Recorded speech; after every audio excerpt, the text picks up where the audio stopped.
rajarashayastata anityam asukham lokam imam bhrapya bhajasvamam.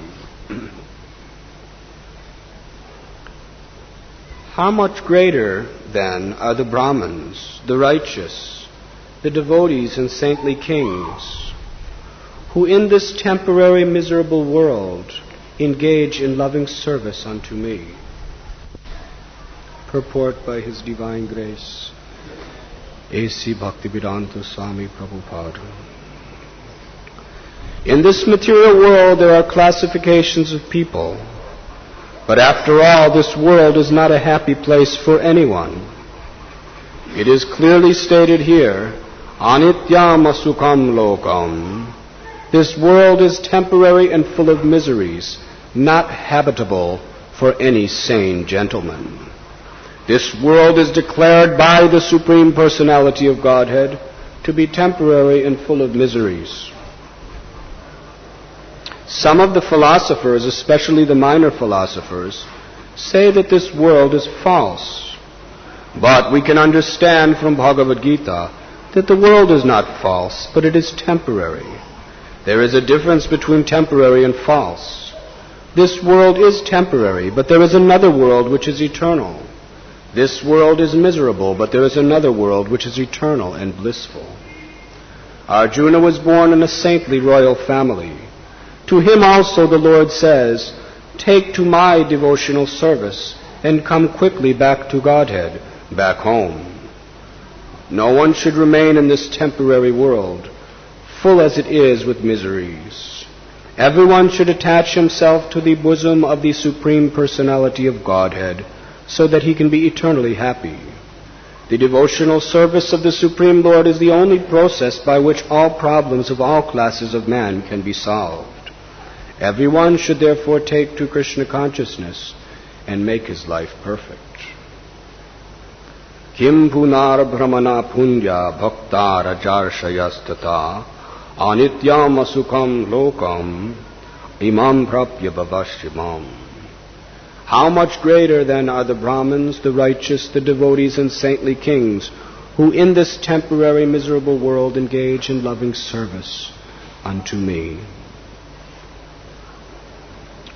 It is herein described, anityam asukham lokam, that the world we live in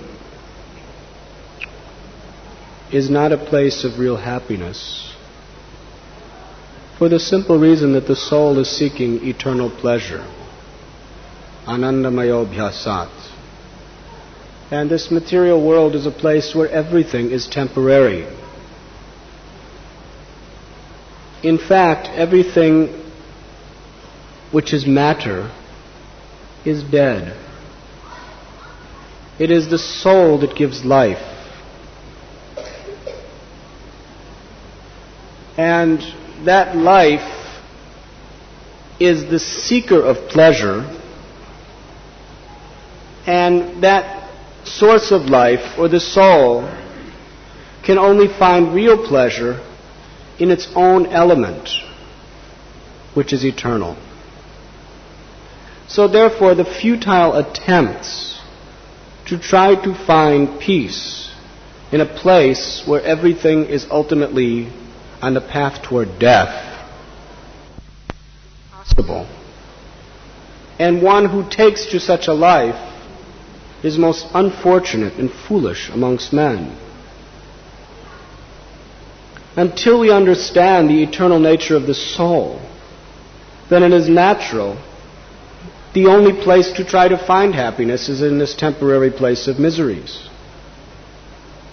But when we understand the truth, that we are eternal, that we are full of knowledge and we are full of bliss, that we are part of God, at that time we will seek our pleasure in that which is of the same nature as ourselves, spiritual. And in this chapter of Bhagavad Gita, chapter 9, Krishna is describing how anyone who understands this principle and finds happiness in taking shelter of Krishna no matter what category of society one may come in, no matter what type of conditioning one may have been exposed to in this world, it makes absolutely no difference. Whether one is born in the most low-class, sinful environment, and one has been addicted to the most miserable conditions of life, or whether one is a very saintly, pious, and righteous person. As soon as one takes shelter of the Supreme Lord, it makes no difference where he has been.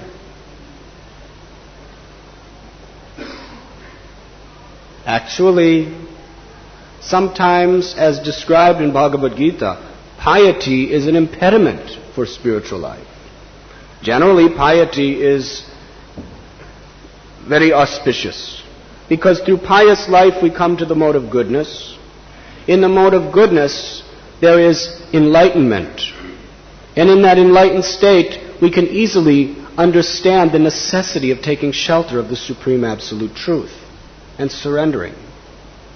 But sometimes people misunderstand the benediction that the mode of goodness is providing them, and they become proud of their piety. And in their pride, they think that they are very great, that they are very spiritual, that they are very religious. And therefore, they find no need to take shelter with all humility of the Supreme Lord. In which case, such piety is a great spiritual impediment. Whereas sometimes people in the most sinful and degraded circumstances of life, they are humbled by that situation. They realize that they are worthless, they are useless, they are insignificant, and that they are on the royal road to hell. And in such a case, they give up all the shackles of their sinful desires. And they raise their arms and cry out, "Hey Krishna, hey Govinda," and take shelter of the Lord's holy name, take shelter with all humility of the Lord's devotees. And in this way, they surrender their lives unto God. Such a condition is the perfection of life. That person, Krishna does not even consider what he has done or not done. All he considers is, this person is coming to me helplessly. I must deliver him. So really the goal of spiritual life is simply to come to this point of understanding the necessity of humbling oneself and taking complete shelter of the Lord. And when we do like this, then the material world no longer exists. You see, we do not want to give up this world. We want to give up illusion. Some say that this world is false, therefore we must give it up. But a higher and more complete understanding is to know that this world is not false, but it is temporary. Just like when you dream at night, that dream is not real, but at the same time it is real. It is real in the sense that the thought process of that dream is taking place. What is unreal is you are identifying that dream body to be you. Therefore, it is illusory. The example given by Sripad Shankaracharya is just like if there is a snake and there is a rope. And a rope is laying on the ground and you take it to be a snake. You become very fearful. Your heart starts beating very fast. You almost have a heart attack and you run away. Actually, it was only a rope. The rope is real. But the illusion is you are thinking the rope to be a snake. And therefore you are suffering so bad. So similarly, we must understand this world for what it really is. This world is the energy of God. It is described the Supreme Lord has one energy ultimately. And that energy divides itself. According to your consciousness, it appears before you. Just like electricity, when it comes into the stove, it creates heat. That same electrical current from the same electrical powerhouse, when it enters into the refrigeration unit, it creates cold. So is electricity hot or cold? Electricity manifests itself or reveals itself according to the receptacle in which it is entering into. So our consciousness is a receptacle. According to the condition of our receptacle, we will perceive and Krishna will reveal himself. To those whose consciousness is greedy, wanting to exploit and manipulate what belongs to God, then the divine energy of the Lord appears to our heart as this material temporary world.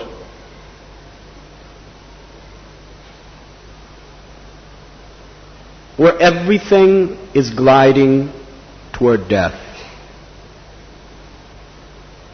Yehi samsparashja bhoga dhuka jona evate atyanta banta konte yanateshu ramade buddha. Krishna says an intelligent person does not take part in the pleasures of this world because they're temporary. They're sources of misery. He takes part in that which is eternal. But factually, this world can give us that eternal satisfaction if we simply have the proper consciousness. If we see how we are the servant of God, and everything is meant to be utilized in the service of God. Therefore, the things in this world which are used in the loving service of Sri Krishna, they are no longer material. They are no longer temporary. They are the paraphernalia of the spiritual world. So therefore, Krishna is describing here that how much greater then are the Brahmins, the righteous, the devotees, and saintly kings who in this temporary miserable world engage in loving service to me. To such persons, this temporary miserable world no longer exists. They are living in Vaikuntha because they are identifying everything as the paraphernalia meant for the enjoyment of God. And that is the highest platform of self-realization. To realize through direct experience that we are meant for the pleasure of God and that everything we do and everything we have is meant for the pleasure of God. That consciousness is the consciousness where there is no more suffering, where there is no more birth, old age, disease, and death. Someone may accuse, but we see that the devotees and the saints and the sadhus, they are also growing old, and they are also getting disease, and they are also dying. The fact is, this material body must grow old, get diseased, and die, no matter what. If you are identifying with this body, then you are growing old, getting diseased, and dying. But if you are identifying with the spirit soul, then you are simply watching this temporary place of residence going through its natural course. You see how it is all Krishna's arrangement, and therefore it creates an enlivenment, it creates love, it creates enlightenment.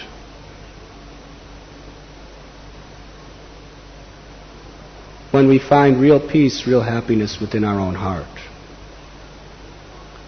So you see, as we approach Krishna, He rewards us accordingly. And if with humble devotion we approach the Lord, then we can know that from within our heart, He will always be there to direct us and to lead us on toward Him. Some people may ask that I have taken to spiritual life and I have been chanting the holy name and I have been offering respects to saintly persons, and I am reading the scriptures, and I am following many spiritual principles. But still, I'm suffering. Still, I'm a victim of lust and greed and ahankar, false ego. Why is this? I chant my rounds and I feel very nice. I worship the deity and I feel very nice. I touch the feet of the saints, I feel very nice. But then the rest of the day, I feel miserable. I'm simply an embodiment of all abominable desires. What to do? And therefore, we want God to immediately, or the saintly persons to immediately just eradicate all of our material conceptions and material contacts of bondage in life. But generally, you see, it is not that easy. Pure devotional service is the ultimate treasure. It is the supreme perfection of life. It is not given so easy, but it is given. But we have to be willing to tolerate anger, envy, greed, lust. Krishna says one must be willing to tolerate these things for the sake of one's service to God. As long as Krishna wants you to tolerate it, you must tolerate it. And how do you tolerate it? By saying no to these impulses and constantly engaging in saying yes to the will of God and to the will of Guru and to the will of the great souls. And by performing this act throughout our life, Krishna can see that we are sincere, that we are serious. We have been cultivating the seeds of material desire for millions of births. It's not that we can take spiritual life so cheaply that a little dust on our head and we're going to be great Mahatmas. You must constantly be putting that dust on your head. Through your words, through your acts, and through your thoughts. And by following the instructions of the great souls, we are expressing to Krishna our willingness, our desire to be purified in His service. And gradually, when Krishna sees that we have really shown our sincerity,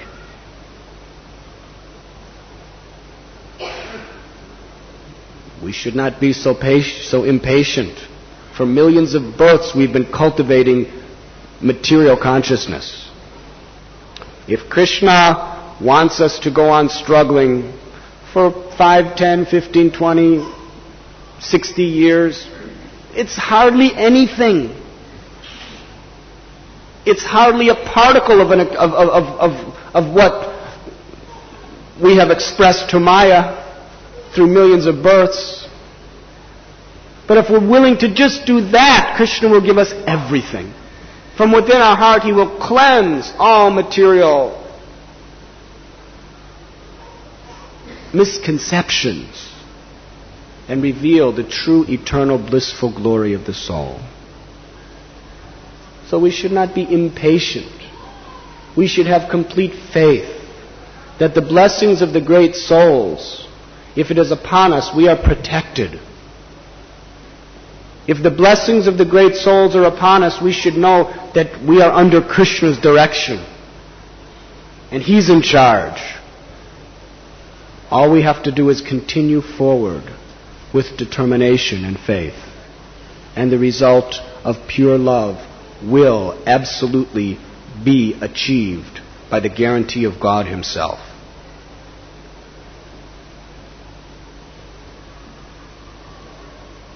You see, Krishna reveals Himself the way He wants to reveal Himself.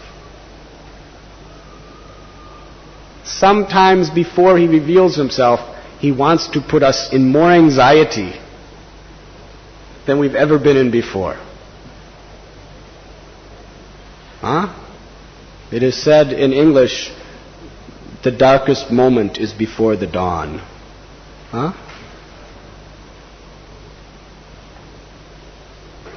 the darkest part of the night ushers in the light of dawn.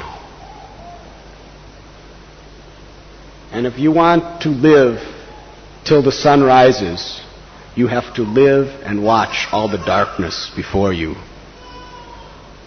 Huh? So there's a story in Chaitanya Bhagavat which describes how the Lord shows His infinite mercy to His devotees according to His super excellent desire. You know that according to the Shastra, the Mahabharata, Srimad Bhagavatam, and various other of the original Vedic literatures, in Kali Yuga, Lord Sri Krishna appears within this world in a beautiful golden form. Jigyai Sankirtana Priyaya Jantihi Shumedashaha, in order to propagate the congregational chanting of the holy name of the Lord. And the fulfillment of that prophecy took place when Lord Sri Krishna Chaitanya Mahaprabhu manifested in this world in West Bengal, Sri Navadvip Dham, 503 years ago. And when the Lord appears, as described in Gita, Janma karamacha me divyam evam yo veti tatvata tyaktva deham bhunara janma naiti mameti sorajana. His activities and his birth are completely transcendental. They're of a spiritual nature. So it is described that when Lord Chaitanya Mahaprabhu was just a very small child, just coming out of his age as a baby, he was the source of all happiness and bliss for all the residents of Navadvip Dham. Now, he was living in the home of his father and mother, Jagannath Mishra and Shachi Mata. And being very, very religious and spiritually minded Brahmins, they were always very much anxious to serve the saintly persons. So one day a Brahmin from abroad came to their house. And they were thinking that this is our greatest fortune, that he has come as a beggar, not to beg from us for his sense gratification, but to beg us to engage in the service of the Lord. We should understand that the real sadhus, their begging is not for their own purpose. Their begging is an act of mercy and compassion upon the common beings of this world.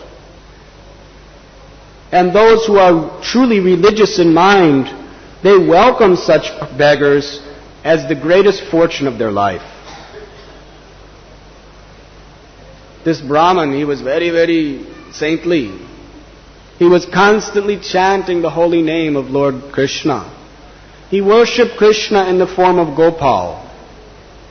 And he had a beautiful murti of Gopal hanging from his neck along with Shalagram Shila. And he would worship them in everything he did. It is described that tears were constantly decorating his eyes in love for the Lord of his life, Sri Gopal. So when Jagannath Mishra saw the saintly qualities in this person's demeanor, he was very happy. He offered the Brahmin a nice seat. He washed his feet. He offered him prayers of humility and devotion. He said, "My dear sir, whatever I have in my home is yours. Please accept my humble offering."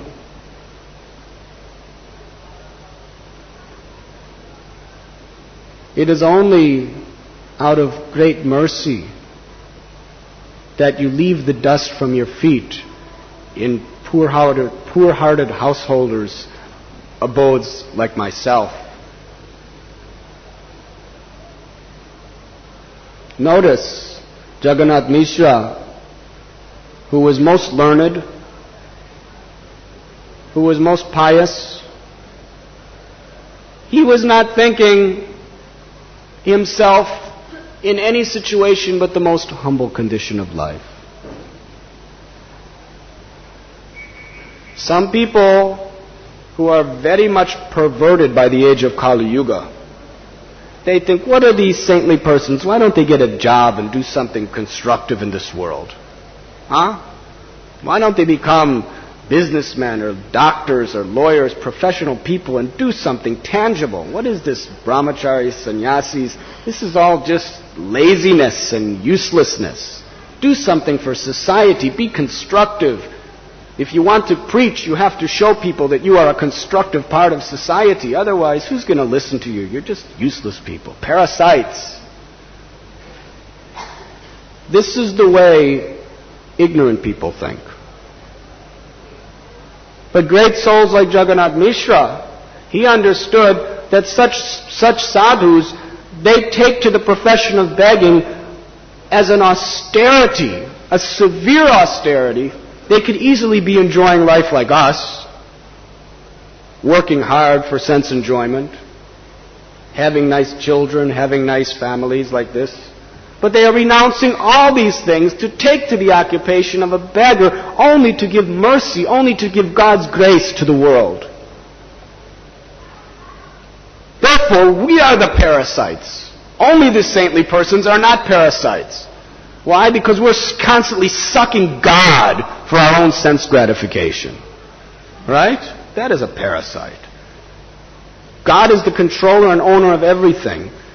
And the Grihamedis, the materialistic householders, they are constantly sucking God's energy, thinking, give me this, give me this, give me this, this is mine, I want more. But a person who gives up this conception and is willing to live a simple life for the benefit of others, he is not a parasite. His whole life is simply giving. So Jagannath Mishra was teaching us what real Grihastha life means. To have this respect and honor for those who have taken to the renounced order of life with a genuine spirit of devotion. And of course, as the culture of India to this day is still very strong, people in the Grihastha ashram like to feed their guests. So Jagannath Mishra was thinking, my greatest fortune is if I can give you some nice prasad. So he said, we will make all arrangements. The Brahmin, Jagannath Mishra even considered himself too lowly to cook for this Brahmin. He said, we will bring all the ingredients and everything, and we will cook for you if you like, but we are very fallen. If you want to cook yourself and offer it to Gopal, we will just provide all the facilities. So the Brahmin began to cook. And as he was cooking, he was simply thinking how to make every preparation just so nice and tasteful for Gopal to enjoy. He was not thinking, today I will eat a big feast. He was thinking, today, such a great benediction I get to cook for Gopal. Usually I'm living in the forest. Usually I'm just eating roots and fruits. But today I get to cook nice rice for my Lord, Thakurji.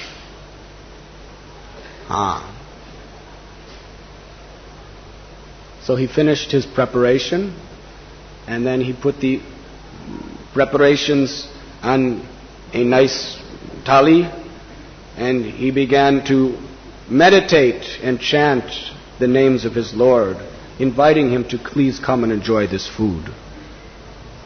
At that time, this little child, Chaitanya Mahaprabhu, who at that time was known as Nimai, he appeared. He was naked, with no clothes. Because he was playing outside, his body was full of dust. And with a very charming smile on his face, his tiny little fingers, which were like the buds of a lotus flower, picked up the food and he began to eat it. And the Brahmin, when he saw this, he cried out, "Alas, alas, my offering is spoiled. This child has come in and stepped on the food and he's eating it now. It's finished. I cannot offer it to Krishna." And when Jagannath Mishra, the father, heard this, he became very angry. He chased after the child, and Nimai ran away. And he began to run after him. And the Brahmin took Jagannath Mishra by the hand and said, please, please do not punish him. Jagannath Mishra said, I must punish him. He has spoiled your offering. He said, no, he is only a child. He does not know better. Just be patient, please, please. Jagannath Mishra said, then you kindly cook again. We will get all the preparations. If you are in my house, you must eat nicely. The Brahmin said, no, there is no need. He said, yes, you must, please. And everybody in the house was begging the Brahmin, taking his feet on their heads, saying, please cook again. He said, all right, I will cook again. So they cleaned the kitchen, they made all the preparations for his cooking, and he cooked. At this time, Jagannath Mishra told, now you take my son and you take him to some other place. And you keep him busy. Don't let him be near this house. So they took him to another house. And all the neighboring ladies, they were all playing with him. He was so beautiful, so charming in every respect. And they were teasing him. They were saying, Nimai, why did you steal the Brahmin's food? He was offering it. Nimai said, why are you blaming me? He called for me. He called my name, so I came and ate. What is my fault? If he called for someone else, I wouldn't have come. He called for me. They said, no, Nimai. You don't even know who this Brahmin is. What if he's from a low family? Then you're contaminated by eating his food. Nimai said, He said, you don't know who I am. He said, I come from a cowherd community. I'm just a cowherd boy. I'm always liking the foods from the plates of Brahmins. That is my greatest happiness. And of course, the people, they could not understand what he was trying to say. They were just laughing. So charming is this child. So sweet are his words. He doesn't know what he's talking about, but nobody knows what he's talking about. But still, it's very pleasing. So in this way, he was just running in everyone's arms, and everyone was embracing them, and their hearts were melting. In this way, he got everyone completely illusioned by affection for him. And meanwhile, the Brahmin was finishing his preparation, and he had the thali, and he began to offer his prayers to Gopal. Now everyone was so much bewildered by their affection for the Lord, he was just running from one lady's arms to the next, that they completely forgot where he was. And he just very, very silently just slipped away, and he appeared, and with his lotus hand, he took the rice and started to eat it. And the Brahmin looked up and saw, oh my God, he's back. And he cried out, alas, alas, again my offering is spoiled. At that time, Jagannath Mishra picked up a stick and ran toward Nimai. And Nimai ran into a room and closed the door and locked it. Your children do like that sometimes? And everybody in the house was saying, no, Jagannath Mishra, don't beat him. He said, I will beat him. Such a mischievous thief, my son. He must be taught. He must be educated properly. I cannot tolerate this happening in my home.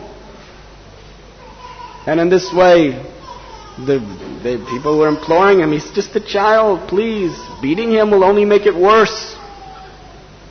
And then the Brahmin came and he said, please, Jagannath Mishra, you are a rational man. I am a rational man. This child has no rational intelligence. He doesn't know what is right and what is wrong. How can you beat him? Just leave him alone. Besides that, it is my karma. You are thinking it's this child's fault. It has nothing to do with this child. Krishna wants me to fast today. That's all there is to it. He said, even if your house has the best quantity of the best food, if Krishna does not want you to eat, you will not eat. He said, therefore, just let me fast. It's God's grace. And Jagannath Mishra was saying, no, you must cook again, you must cook again. He said, no, I will not cook again.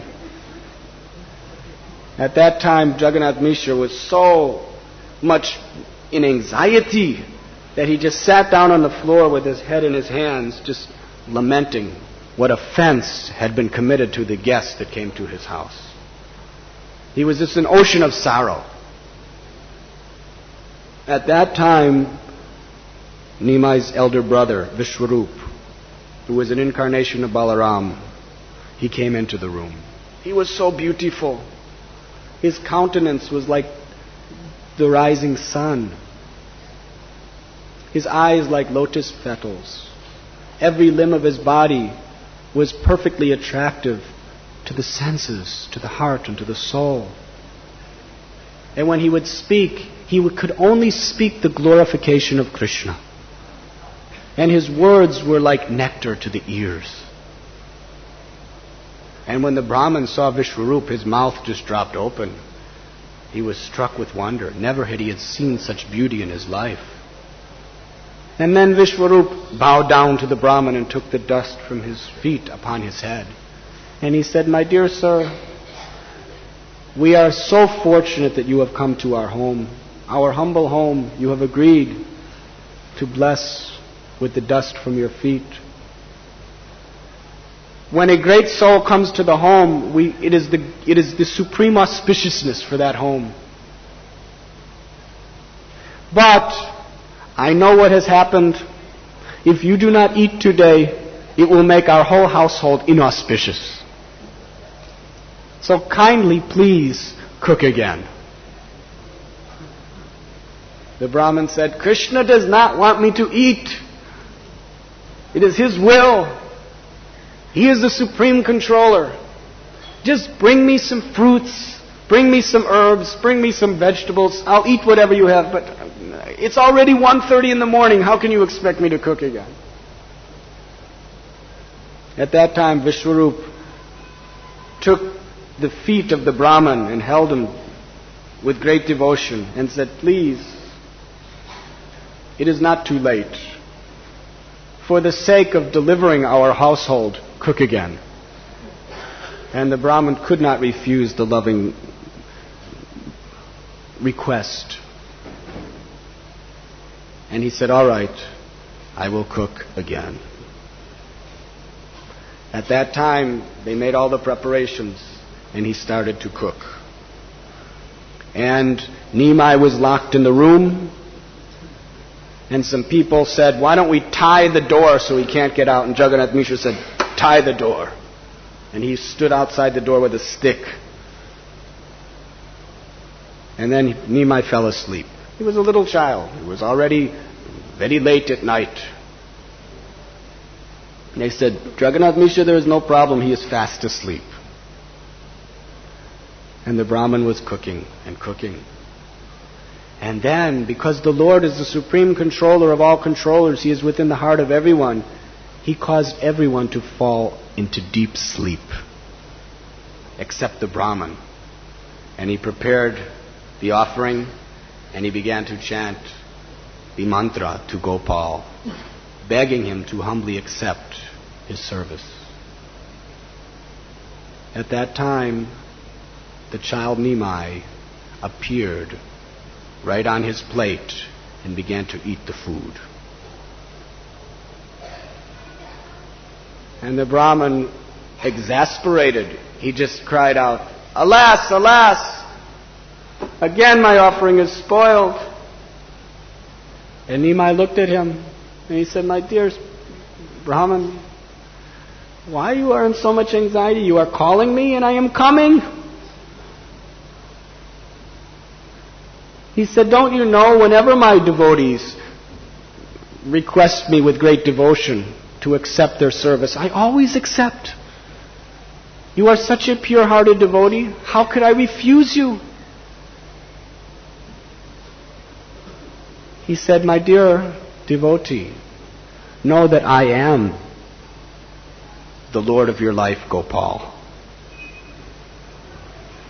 And at that time, right before the Brahmin's eyes, this little child transformed his form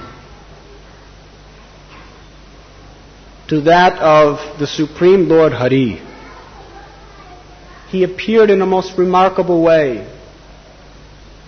with his complexion like the dark monsoon rain cloud, with his eyes like fully blossomed lotus petals, his lips red like the bimba fruit, his neck curved with the graceful lines of a conch shell.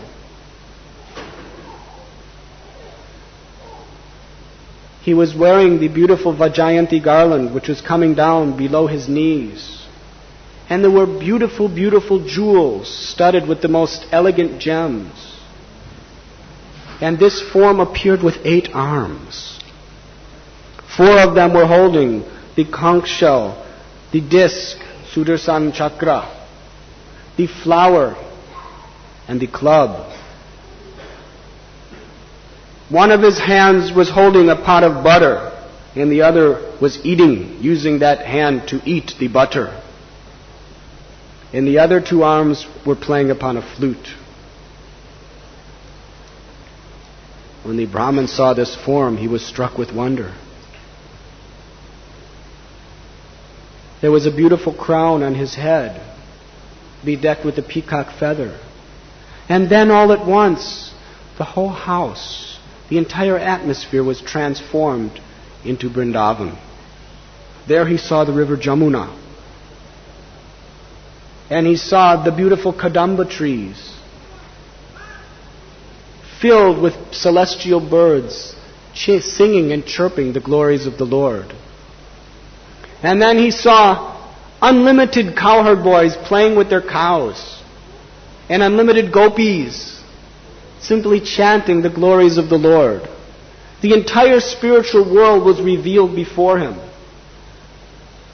And when he received this unlimited mercy, he fell unconscious, in ecstasy.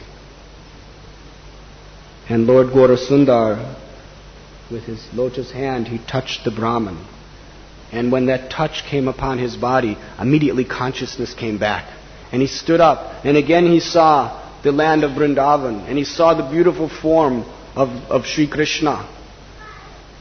And he was swooning in ecstasy. He would fall down, he would get up, he would fall down, he would get up. He would go into consciousness, out of consciousness, into consciousness. Meanwhile, there were rivers of tears, like streams flowing from his eyes. His hairs were standing on end. His limbs were trembling. There was horripilation all over his body.